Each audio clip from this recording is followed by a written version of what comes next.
నమస్తే, welcome to hit TV. Anakapalli జిల్లాలో collectorate వద్ద ఆశా వర్కర్లు రెండో రోజు ధర్నా కొనసాగించారు. కనీసం వేతనం చెల్లించాలని, తమ ఉద్యోగాలను పర్మనెంట్ చేయాలని, ప్రతి ఒక్కరికి ఇన్సూరెన్స్ చేయించాలని నినాదాలు చేశారు. అనంతరం కలెక్టర్ ఆఫీసును ముట్టడించేందుకు యత్నించగా అప్పటికే మోహరించి ఉన్న పోలీసులు వారిని అడ్డుకోగా ధర్నా వద్దకు చేరుకున్న డిఆర్ఓ ఆశా వర్కర్లు వారి డిమాండ్లను డిఆర్ఓకి వివరించారు. ఆశా వర్కర్ల డిమాండ్స్ ను ప్రభుత్వం దృష్టికి తీసుకెళ్తానని వారికి హామీ ఇచ్చారు. ప్రభుత్వం తమ సమస్యలను పరిష్కరించకుంటే రాష్ట్రంలో ఉన్న ఆశా వర్కర్లంతా విజయవాడలో పెద్ద ఎత్తున ధర్నాలు చేపడతామని ప్రభుత్వాన్ని హెచ్చరించారు. నలుగురు ఐదుగురు బతకాలంటే 26,000 కనీస వేతనం ఇవ్వాలని చెప్పింది. ఆ కనీస వేతనం మేము ఈ రోజు మాకు అమలు చేయమని చెప్తున్నాం. మేము గొంతేం కోరలేదు.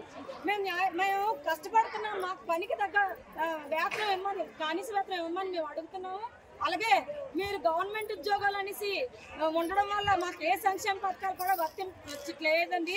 మాకు అమ్మఒడి కానీ, విద్యా దీవెన కానీ, ఇళ్ల స్థలాలు కానీ ఏవి కూడా మాకు చూస్తే మీరు ఉద్యోగస్తులు అంటున్నారు. తీరా ఒంటరి మహిళా పెన్షన్ కానీ ఏమైనా వచ్చేసరికి మీకు 10,000 జీతం మీకు గవర్నమెంట్ ఉద్యోగస్తులు అంటున్నారు. ఈరోజు గవర్నమెంట్ ఉద్యోగస్తులకి 62 ఏళ్ళు వస్తేనే రిటైర్ చేశారు. తెలుగుదేశం ప్రభుత్వం 58 ఏళ్ళు ఉన్నదాన్ని 60 ఏళ్ళు చేసింది. జగన్ గారి ప్రభుత్వం 62 ఏళ్ళు చేసింది. కానీ ఆశాలకి 60 ఏళ్ళకే రిటైర్ చేసి ఎలాంటి రూపాయి కూడా ఇవ్వకుండా సాలువ కట్టి, అది కూడా ఆశాలందరూ 100 కూడుకొని సాలువ కట్టి ఇంటికి పంపిస్తున్నారు.